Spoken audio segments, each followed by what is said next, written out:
Hello.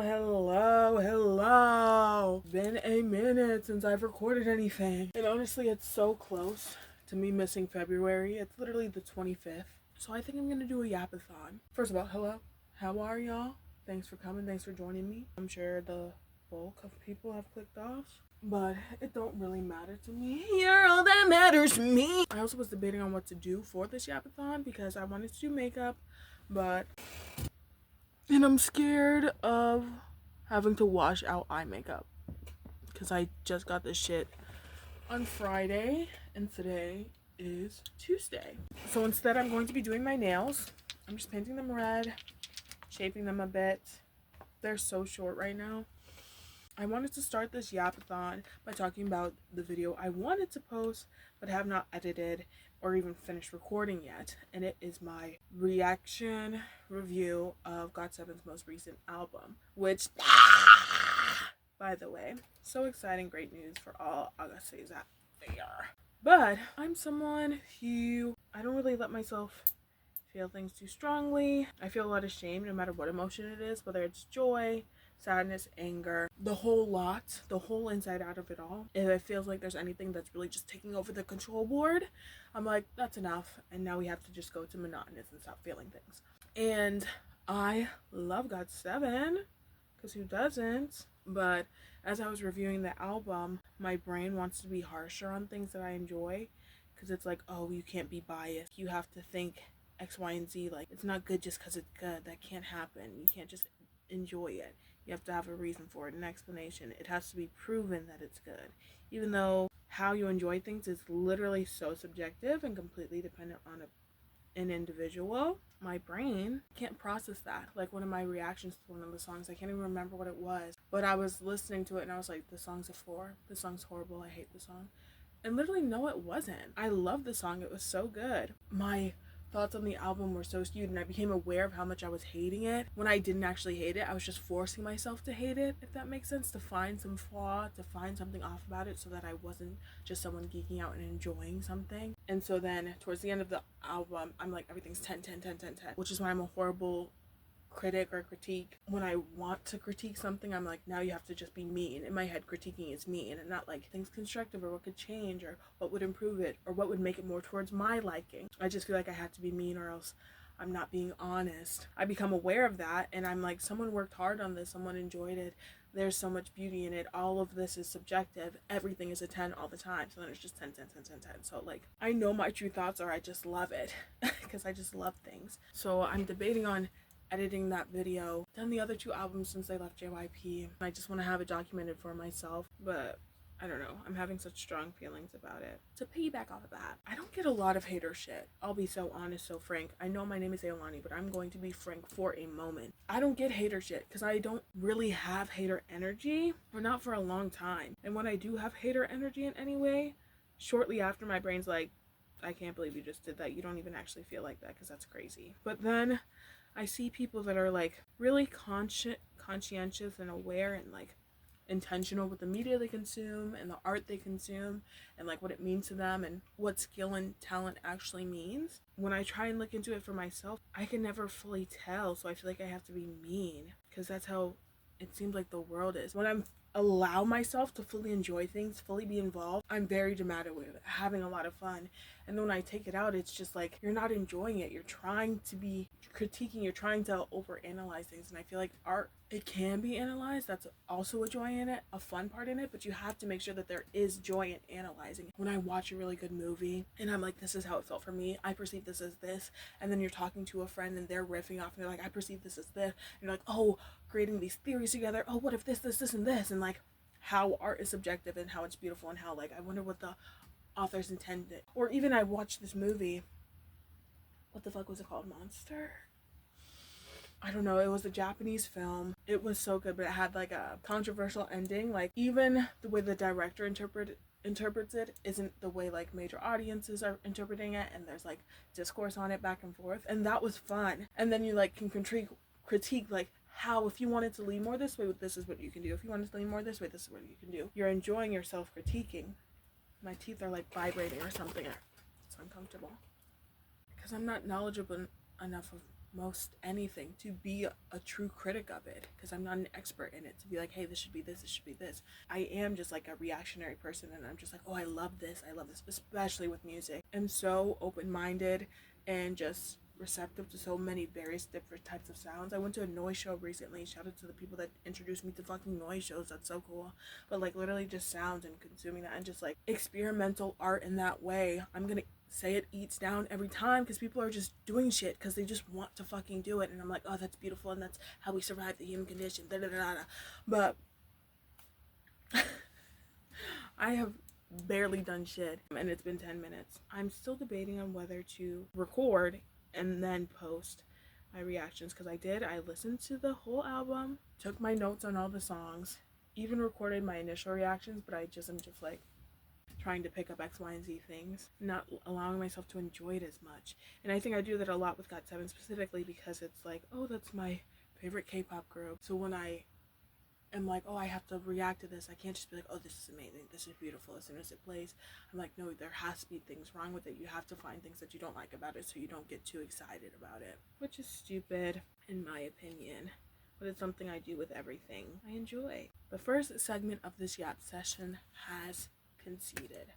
What the fuck does that mean? The first section of this Yap segment has ended. The next Yap segment, I'm going to be talking about insecurities. I have been looking to move recently, loosely. There aren't... Oh, fuck, that hurt bad. Okay.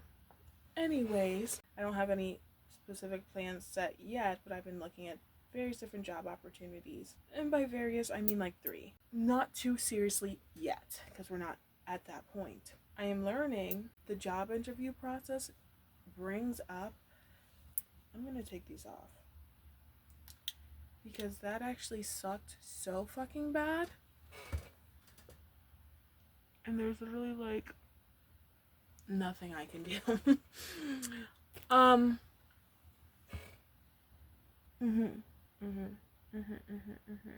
Job hunting and looking at the questions they're asking brings up so many of my insecurities just in life. It's asking me about strengths and differences. When have you done X, Y, and Z? And I'm like, oh, I actually am the most uninteresting, unaccomplished, incapable person that's ever existed on the fucking planet. No one will ever hire me, and I'm lucky that I have a job now. And I'm realizing that I fucking hate job hunting. I haven't really had too much experience with the job market. The jobs I've had prior to the one that I have now have been so unserious. Not unserious, they've just been minor. Like, it's been so simple. The most stressful being RA because of so much of that weight on it, like my having a place to live, my ability to attend school, the pressures of that job in general, and what that meant for me. Even though the sense of job insecurity was also stressful and looming constantly on my back, it was different. You have a peer also interviewing you. You understand like what the role of the job is. You know people that have gone through it directly. You live with them. You talk with them. It's such a different dynamic than the traditional job market. I was really lucky with the job that I have now because it was something that I got right after graduating. So I didn't have to sit and exist in the job market for a long time. And it's scary to have to enter that soon, because I don't want to go in depth about why I am insecure about X, Y, and Z things. But I think it's self-explanatory and also very general. Like, a lot of people can relate to it. I'm not the first person in the world to be insecure. I'm not the first person in the world to feel unaccomplished. But I think also a lot of people, like, living in a world where people are aware of like imposter syndrome, know your worth, and those kinds of things. People are doing such amazing things around me, not just like through social media, because everyone wants to blame social media, I'm not comparing my life to these celebrities. I don't follow random influencers to compare my life to in that way. I just follow things to support them as a little quiet side character cheering from the sidelines. It's the people my age who have had similar experiences who are doing so much better than me because they have put the work in, have the passion, have the drive, and I'm just lacking, bro. And you can't really fall behind in anything because you're not racing the rest of the world, and you shouldn't be, at least. But hypothetically, if things were a race, I'm not at the front.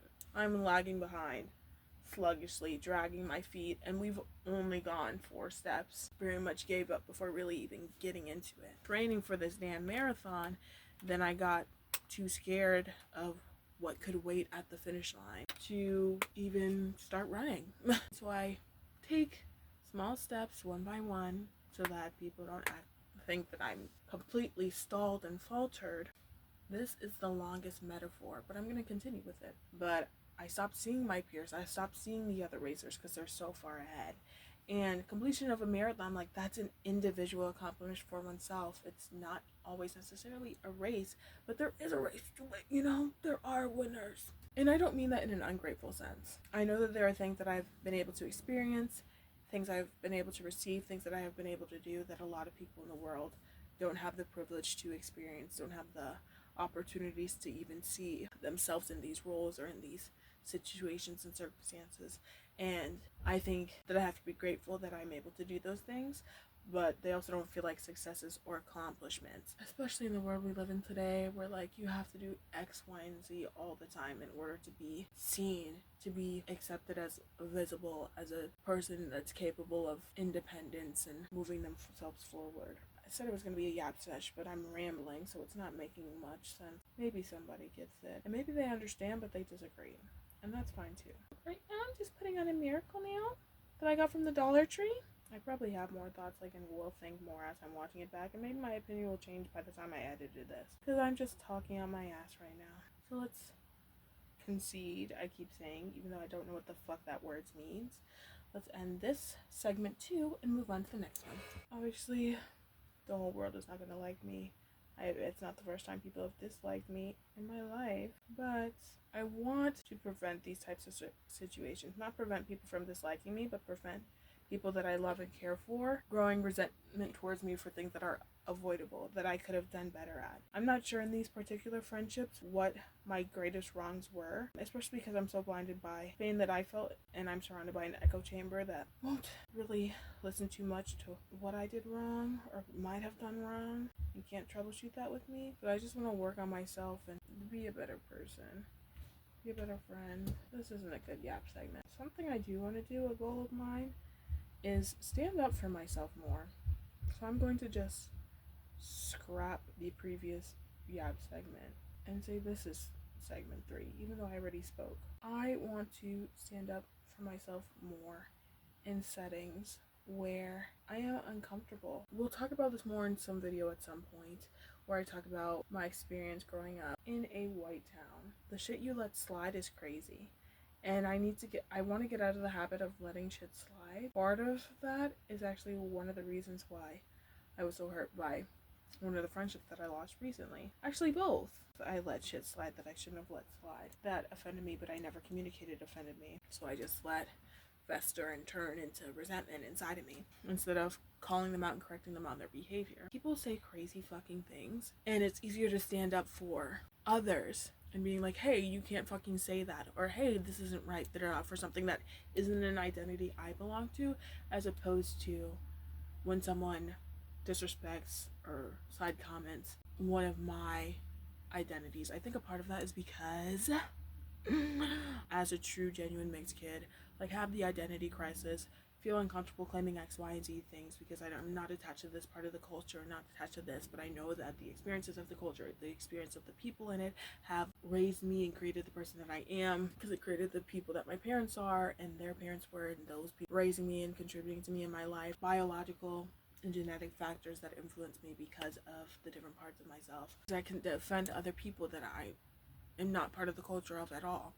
So I don't know why it's all of a sudden hush-hush when it's me, because it's not just me, it's me and a whole community I belong to. But I also think it's difficult to talk about when you're in a professional setting. I have learned the hard way this year through the experiences of friends, peers, and loved ones that HR, I'm reminded it's not for the employees, it's for the company, it's for the business itself. And if you stand up for yourself because you're being discriminated against, harassed, or bullied, or X, Y, and Z, you are going to lose your job. You are not going to be making the statement that you want to make. They're going to quiet it, shut you up, and get you out so that it doesn't alter their name. An individual against a company is rarely going to win. So at work, when I hear people say out-of-pocket shit, it just fuels my, I can't say anything, I just have to mind my business and act like this and just attack me personally. Moving forward in different job settings, being braver about myself and my identities, which I also think it's fair that because there's like violence against people for their identities, if you are unsafe, it is fair not to be brave. If you are scared, that's fair. Like, everyone moves at their own pace, everyone's comfortable with their own, like, decides their own comfort levels. I want to be more forward facing about who I am that I tend to hide at work and don't speak openly about. And if I lose work opportunities because of that, I will just have to find new work opportunities. I don't think I'll share a lot about my personal life at work. I don't think that's what I'm saying, but I also want to hold the standard of allowing myself to be comfortable professionally speaking about, like, oh, I'm comfortable using any pronouns. They don't ask me my pronouns, just introduce them, and maybe it'll get the people around me to be in the habit of doing that as well. And like, if someone says something fucking racist that hurts my feelings, I could just be like, hey, you can't say that. Especially not even just the presidency, just the state of the environment right now and how people are a lot more comfortable being outright hateful. I need to stand up for myself more, myself and my communities more. I think I'm just making the decision to be brave moving forward. Staying quiet, that's not fair to me. I think this is dry. We're doing red, also from the Dollar Tree. I'm going to talk about the beauty of cheesy fucking media. When I was really, really little, I loved the cheesy shit. I ate it down. My favorite movie, well, has always been Labyrinth, but my second favorite movie used to be Stardust. If you've seen it, you know it is the most cheesy shit that's ever existed in the world, in the universe. And then I went through some period where I just didn't like romance or anything predictable, and I was like, oh, I'm just not watching this. Maybe because I just didn't want happiness at the time. Maybe that was my rebellion, because as soon as that switch came back on, life was hitting me a little too hard, and I was like, I need something extra fucking predictable. We are only watching Disney Channel original movies, and then we slowly expanded to other things that are equally cheesy, like K-dramas, telenovelas, soap operas, that kind of thing. I don't care what anyone fucking says, that shit eats down. There's something special about it in the predictability of the fucking chaos. It's like, I know, I bet you this person in the background's gonna be his fucking cousin, and that's who really killed him, and that's really and this love story that's super twisted, you know that it's gonna end up together, you know it's this. And just cheesy romance. And I'm not talking about a rom-com. I'm lying. I am talking about rom-coms. Rom-coms eat down. I'm talking about rom-com shows. Rom-sitcoms? Yeah. Right. No, exactly. Exactly. I feel like people don't talk about it enough. I'm lying. So many people talk about it. It's not the people around me. It's been such a great time to experience cheesy romance stuff that has me, like, kicking my feet, giggling to myself, kicking my legs in bed. The secondhand embarrassment at the cringe, but like loving it a little. Sick to your stomach.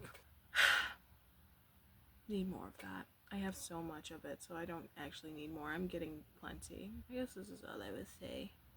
I hope you enjoyed. This is such a random fucking video. I hope you liked it though, regardless. Like the video if you liked the video. Dislike the video if you didn't like the video. Comment down below if you have something to say. Obviously, you are not obligated to interact with the video at all if you don't want to. Also, don't look at my nails. I will be cleaning them up. But you owe me nothing just as much as I owe you nothing. We are just two people on opposite sides of a screen at different times in life that just happen to have this kind of mini crossover. I hope you're doing well. I hope you're feeling well. I hope you're taking care of yourself and your loved ones. I hope your community is safe, or as safe as you feel like it can be. I hope you know that you have accomplished great things, even if you can't see them. Life itself is a miracle, and we're alive. Even if you do absolutely nothing, you being here is literally magic. That feels so disingenuous as I'm like not looking at the camera and looking at my nails, but I mean it. I can't do the peace sign because I'm scared to fuck up my nails.